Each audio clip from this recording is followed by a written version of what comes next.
You're watching me during a very Chinese time in my life because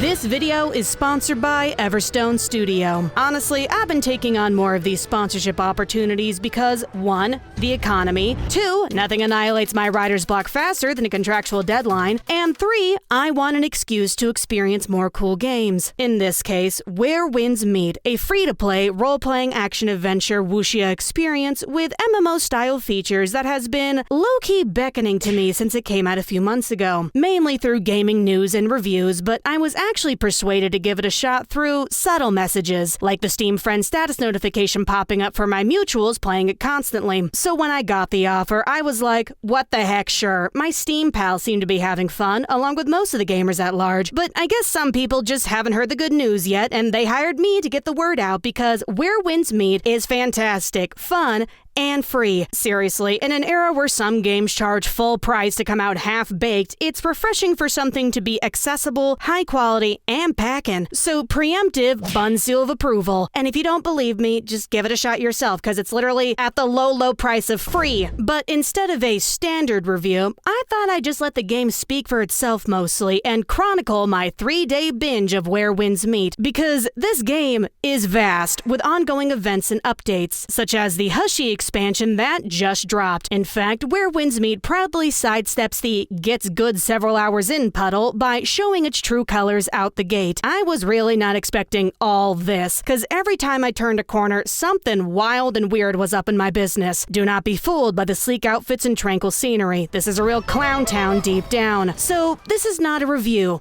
No, this is an account, a tale written with a giant ink stick on ancient scrolls that hopefully encapsulates all of the wonders that is Where Winds Meet. Let's blow, y'all! I began my journey by firing up the game and was immediately greeted by a handsome, sad, serious man walking in the rain holding a baby. Amazing start, honestly. Instantly intrigued by the looks and how that baby slept straight through the storm. But before officially starting the game, I was given a series of options, like exploration guidance types, difficulty settings with 3 layers of expert spice to my surprise, and the last being the option between shared journey and lone wanderer. Now, truth be told, I have minimal experience with MMO-style games. We kick our feet under the table sometimes, but by no means are we committed. I actually tend to get shy in online experiences, so I decided to lock in on the lone wanderer adventure like the hermit I am, with the intention of peeping the online aspects later. With my settings set, the story began, and wow, this game is kind of gorgeous. For reals, all of the environment's fidelity is kind of outrageous. It's absolutely beautiful to look at, but so are these 2 stunning fellas having a sip and catching up. Shall we go together? The pleasantries don't last, though, because the duo are quickly pursued by a cavalry, claiming that Zhang Yang slew his own father and stole his jade pendant. The moment seamlessly transitions into an intense chase sequence while shooting slow-mo arrows, and eventually leading out into a giant flower field with fire falling in every direction in the most cinematic way possible. This, of course, upsets the baby and initiates the combat tutorial with the Void King. Now, Where Winds Meet fits comfortably in the snappy action RPG genre, with a focus on weapon-type combos, abilities, dodging, and most importantly, deflecting. Each enemy comes with a stagger bar, and if you perfectly deflect attacks, you can snap a target's defense and give them a swift kick in the face for maximum damage. You have to manage your stamina usage and ability cooldowns, but combat done right flows with a physical rhythm that feels very satisfying if you crave razor-sharp tit-for-tats, especially with the sheer amount of special moves and abilities you can throw in between the deflecting duels as you progress the game. But after getting acquainted with the combat, time then flashes forward, with an older Zhang Yan watching over the now grown-up baby. He then proceeds to list off the 8 talents of Hidong, letting me know that there are baddies in every region. But all of that info left my mind after entering the character creator. Turns out the baby was me, and I can be whoever I want because, oh my gosh, this thing is elaborate. Listen, I've dabbled in a lot of robust character creators before, but I actually think this one takes the trophy for just most. There is a slider for every angular inch of skin, and you can even choose the sparkle twinkle type in your character's eyes. But as I was toggling through, I noticed the Smart Customization tab and remembered that I had initially heard about Where Winds Meet because you could generate an avatar from a simple voice sample. Honestly, I viewed the feature as just a silly interactive character randomizer with an additional step, so of course I gave it a shot. Oh, good God! Okay, so the Smart Customization features results may vary. My friend tried it and they came out looking just fine, so I'm not sure what's wrong with my voice that it created that. It's kinda freaky how it somehow captured my blocky form and yellowish glow too, like, how did it know?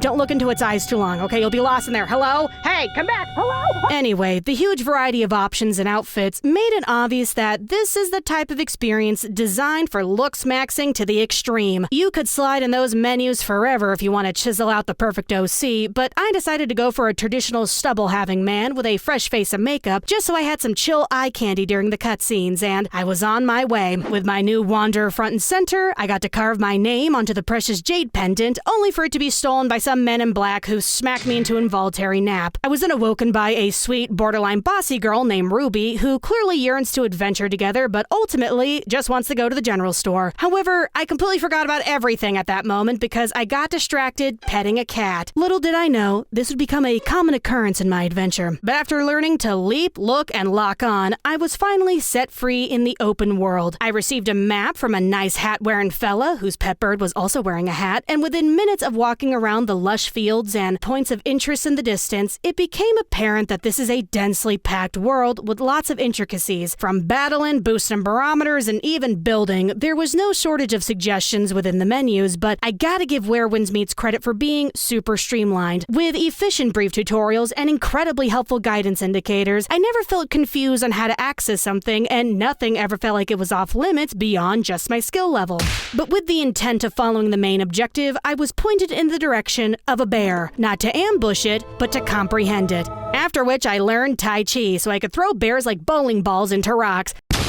Peak video game mechanic, actually. We need more of this. After chatting up and sparring with the nearby townfolk, the campaign gave me the opportunity to free roam before initiating the next main mission. Letting simple curiosity take the wheel, I learned the leaping frog move from an old Frogger enthusiast, discovered an underground dungeon that taught me the wonders of setting stuff on fire to progress, and moved some statues around to appease my new cat god. Noticing I was near water, though, I continued forward to peruse the MILF situation because, man, I love fishing, and of course a game like this will have a fishing minigame. I was not disappointed. With my curiosity satiated, I'd circled back to the main campaign and was directed to return home in Heaven's Pier. This is when the full variety of Where Winds Meets activities, interactables, and scenery became apparent. Within just this little town, I got totally hammered to play an arrow-throwing minigame, petted yet another cat, learned how to cook my own hot pot from a strange narcoleptic child living in a tree, witnessed a goose honking a bear into submission until I learned it myself, and then watched a line of folks in their underwear run through a road.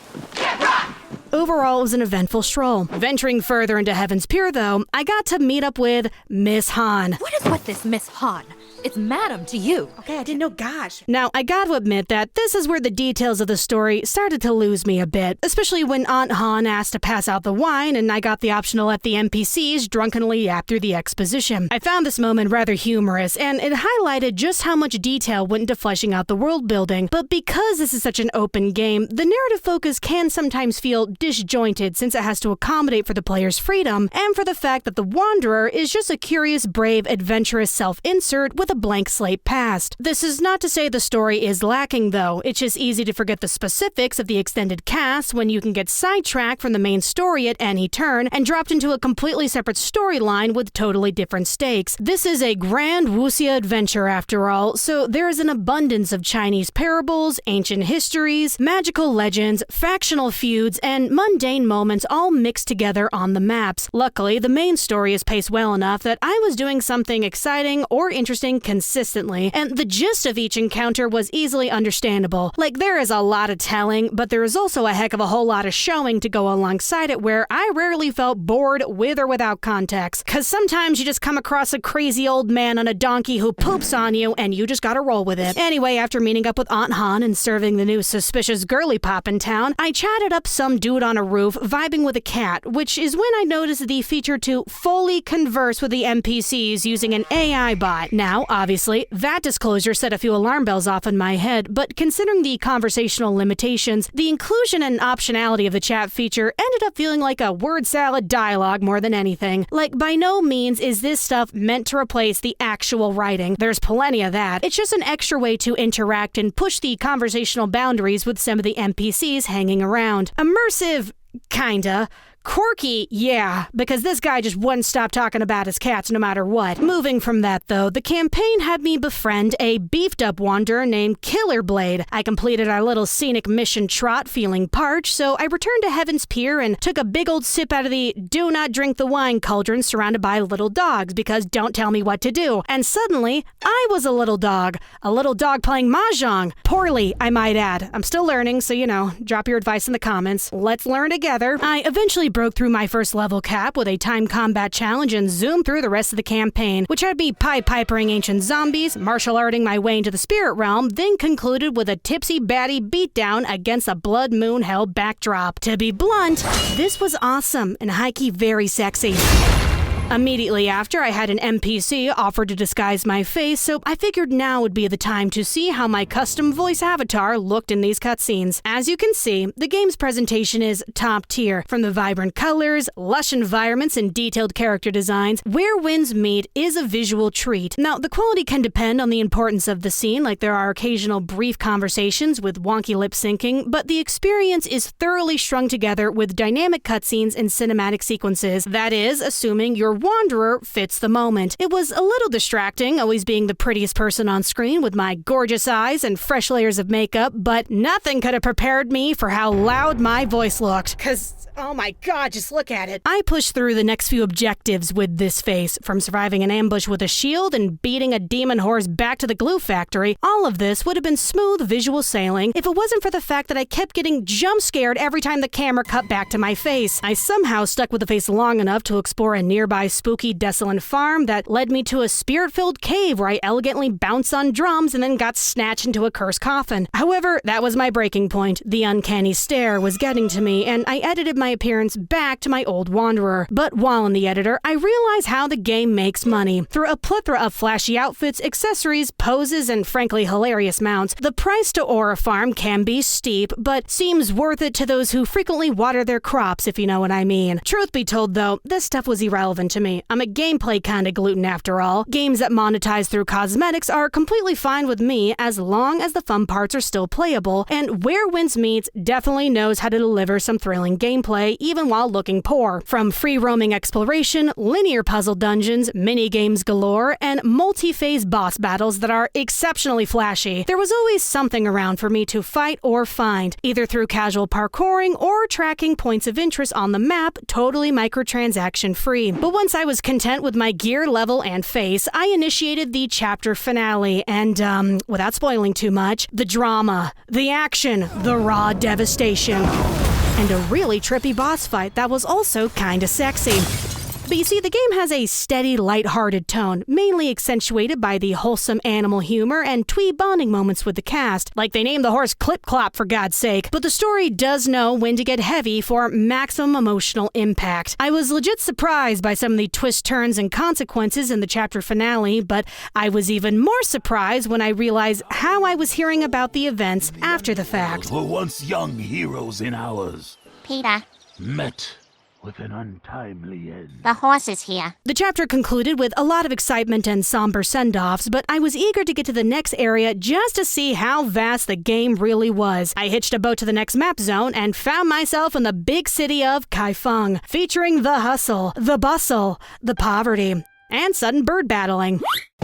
But to my absolute disbelief, the whole city was thoroughly explorable, completely packed with shops, gardens, grand architecture, and a busy population. I walked around this place for like a solid hour, just taking in the sights and admiring the details, which turned out to be a side mission, funny enough. It's like the game knew this was impressive. Totally overwhelmed with the choice and content with my main campaign progress so far, I decided it was finally time to try out the co-op and get to know the online community.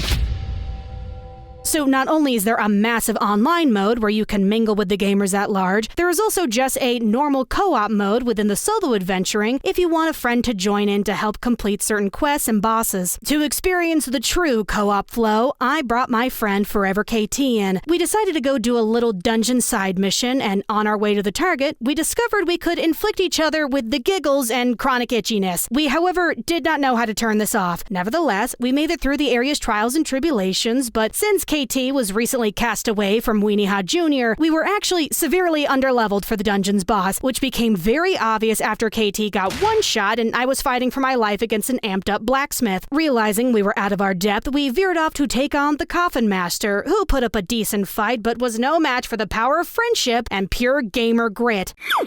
We then winded down our session by hanging out with some village folk and strutting on a nice little catwalk. Overall, we had an absolute hoot, just casually exploring and occasionally sampling the gunpowder. Those are nice barrels. Wow.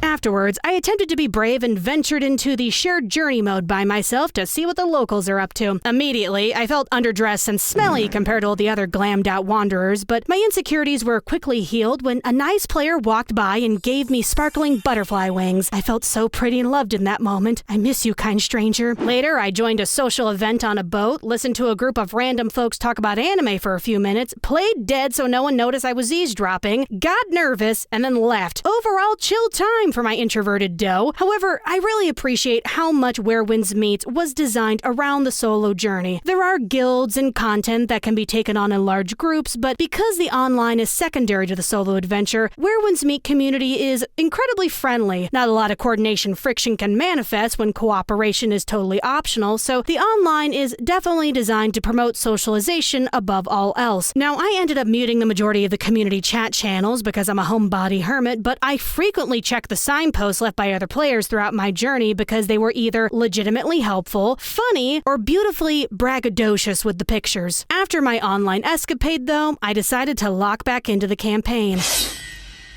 Now, luckily for me, the latest Hushy expansion let me know that the Jade Gate Pass area was accessible at my level, so it seemed like the best way to conclude my binge considering the elaborate preview for it in the menus. Funny enough, I accidentally stumbled into this, and then our generous sponsor informed me that this is actually the new content they wanted me to highlight in this video because it is their hunkiest version yet, with consistent additions scheduled up. With 3 big brand new maps, character-driven story campaigns, bombastic boss battles, additional gameplay mechanics, events, weapons, and of course drip. I understand why the devs wanted a Butterbuns billboard to get the word out because it is a substantial amount of content that's easily accessible for new players, while still packing some high-level combat trials for any returning wanderers. Now, I started my journey into the Jade Gate Pass by using the clock mechanic to chat up some cryptic lady over the course of a few evenings. Pondering over an ancient painting one night, she then pondered my palm so hard she catapulted me simple and clean style into a dreamlike past. With the power of the moon, fish, and fresh threads on my side, I transitioned through a sequence that can only be described as super pretty, incredibly Chinese, and ludicrously lunar. Like, good God, talk about mogging the camera on the water ride drop.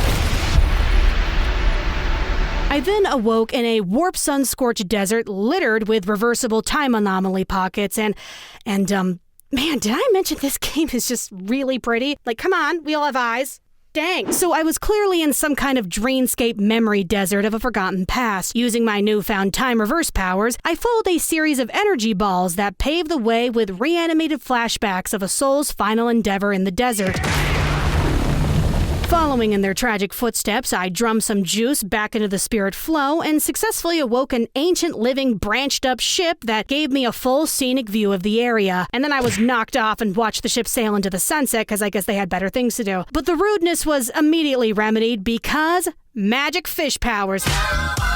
There's just something about swimming in a sea of sand with glittered up gills that just feels so right. It's a lovely contrast, really. Why destroy your calves running through dunes when you can finesse your way with fins? After meeting the sun-fried locals and snagging the new area map, the campaign then directed me to read a scroll and follow the Carp's path to gain insight from the past for the cryptic lady's ancient painting. Through its guidance, I trekked the desert by reliving the memories of the world's saddest, meekest, thirstiest man named Burlap Sack in a desperate journey to deliver his bag of seeds to Blackwater City at all cost. The first part of this playable segment was high-key heartbreaking. Poor Burlap gives every coin he has to tag along a merchant's caravan, humbly bringing only the bare minimum. I packed steamed buns for you.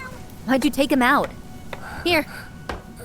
Oh, okay. Okay, so you hate me. To the beat of a farewell somber tune, the group departs to traverse across the torrid terrain. This playable flashback was chill for a bit. Sharing tea with the boys beneath the full moon was nice. But it turned stressful quickly when Burlap realized the caravan was removing Blackwater City from their route to avoid the war in the area. Needless to say, the old man was not born a natural negotiator. With the Wanderer continuing the Scroll Carp's path, the second part of Burlap's Pass escalates. After getting ambushed by bandits and abandoned by the caravan for being associated with the Bad News Tongs, Burlap has a valid crash out looking for water and a will to live. But with one act of hydration kindness giving him resolve, the segment turns into an intense sprint through the endless dunes with cruel mirages and a slippery fox who made me hustle to get my water bag back. The tensions ramped up when I had to bob and weave through a sandstorm filled with demon birds to light some torches, but that was minor compared to stealthing through a chaotic Tong soldier assault right after. Burlap's journey then concludes in an emotional last stand against all combative odds, channeling every last ounce of energy to slice through soldiers to defend the kind fellow from before. Real talk, the geriatric struggles were high-key worth it for this moment. Had me clapping like a seal in my head, cause I'm a sucker for sudden power level increase for dramatic effect, and I was absolutely feeling this. Cause go, old man, go! Give him everything you got! But with the dust settled and his body spent, Burlap peacefully accepts his demise. Despite succumbing to tragic circumstances, the tale ends on a hopeful and oddly educational note, revealing a stylistic time-lapse of cotton seeds blooming and bringing prosperity to Western China and beyond. So, the more you know, I guess. Now you see, Where Winds Meet stories walk a fine line between total animalistic misadventures clownery and emotional parables rooted in Chinese literature. In the Jade Gate Pass's case, the narrative likes to focus on the Wanderer reliving the memories of an individual's adverse experiences, such as the White Crown Fortress campaign, which I initiated after completing Burlap's story, purely because I saw a huge door in the distance and just had to knock on it. Immediately, I was smack in the middle of an active battlefield snapshot. Clearly, I was interrupting something. At the end of the path, though, I dueled against the Grand General himself, and hey, where are you sending me? Wow, what? Okay, so Grandpappy General didn't want to be disturbed at the time. Turns out I needed to collect some battle flags to stay on the property, so I darted through the sweeping sands again to get the goods. You know, desert landscapes gotta be one of the more difficult environments to make visually interesting, but Where Winds Meet does it. You know, like, this is some good desert. Quality coarse grains, shimmering roads, goofed up gravity, eroding structures, illuminating flirtatious moons, camo Congo lines. Anyway, my flag collecting journey was substantially sidetracked with hunky otherworldly platforming, picture posing, and flute playing. But once I gathered my goods, I returned to the White Crown Fortress. Now, this visit was way more elaborate because each recovered flag had me reliving the memories of battered soldiers while being able to walk around everyone's actual final moments alive before being engulfed in fiery explosions. Obviously a rough day for them, but it did make a sick picture posing spot for me. A few flashbacks of wartime destruction with rewind platforming later, and I'm back showdowning with Grandpappy General, whose second phase is a lot more shocking. This battle solidified my appreciation for the core combat because while there are plenty of action RPGs out there, I haven't felt deflects this good in a while. Now, Where Winds Meet has an assist option that can slow down the timing windows, but I opted out of that from the tutorial get-go. The snappy inputs and well-telegraphed attacks made my action lover's heart swell with every confrontation, even though I only scratched the surface of the weapons types and abilities. But sticking with the bare essentials sword and spear combo, the duel with the final form general turned into a sparky dance of attrition that proved to be pretty challenging. Got slammed enough times to the point I even had to take a little break to level up my healing, but my repeated attempts were eventually rewarded, with the busy battle ending on a bright, earth-shattering note, followed by a victory cutscene beaming with the last remnants of a soldier's solidarity. Plus some light reading. But the game's bosses go beyond just simple sword clashing, cause the last major encounter I had was up against the branch-ridden ancient ship and their energy balls. This fella was hidden deep within the sandstorm, but it made sense to give us a lot of space because I needed room to time reverse back the moon bomb it was trying to drop on my head. This battle was a welcome shakeup from the standard boss designs and was definitely a thorny spectacle showboat of a fight. But with the ship turned to driftwood, all of the major Jade Pass baddies were defeated. However, there were still various side quests and activities within the desert, like a chatty magic weed, the misfortunes of an overly generous gallivanting monk, and exploring a dried-up water well to recover a lost lamp and recount the dusty final moments of a whole decimated village. Like this somehow led to this. Within half an hour, and I thought it was wonderful because I got the whole thirsty squad marching with purpose at the end. Once I had finished all of the available campaigns, though, I was called to head to Liangzhu to open a new path. Of course, that content is a part of the brand new Hushy Chapter 2 update, which is previewed to feature large snowy landscapes, big new bosses, a fresh new weapon type, and apparently offers a dual narrative focused on the ladies, which I'm very much about and will absolutely be jumping into. Where Winds Meet's content roadmap is totally stacked, so even if you manage to exhaust all the currently available campaigns, there is plenty to look forward to, especially with the latest additions to the Hushy expansion. Anyway, to wrap it up, my 3-day binge of Where Winds Meet was surprisingly dense and scratched several itches at once. It's sometimes overwhelming in its vast amount of content and mechanics, but it's also incredibly streamlined and accessible. While I did encounter some rough edges and occasional glitches, I gotta admit this game went beyond expectations, especially for a free-to-play game. Like, sponsorship contract aside, consider me sold. I get why my mutuals are playing it all the time now. With interesting flashy bosses, varied gameplay, beautifully detailed environments, quality production value, silly yet dramatic stories, consistent events, and active online community, there truly is something for every type of player, with reasons to keep coming back to this pure, unabashed wuxia experience. Really, the best kind of free-to-play adventures are the ones where the fun factor is abundant and the only real cost comes from your own level of investment, because all of the monetization is simply through cosmetics,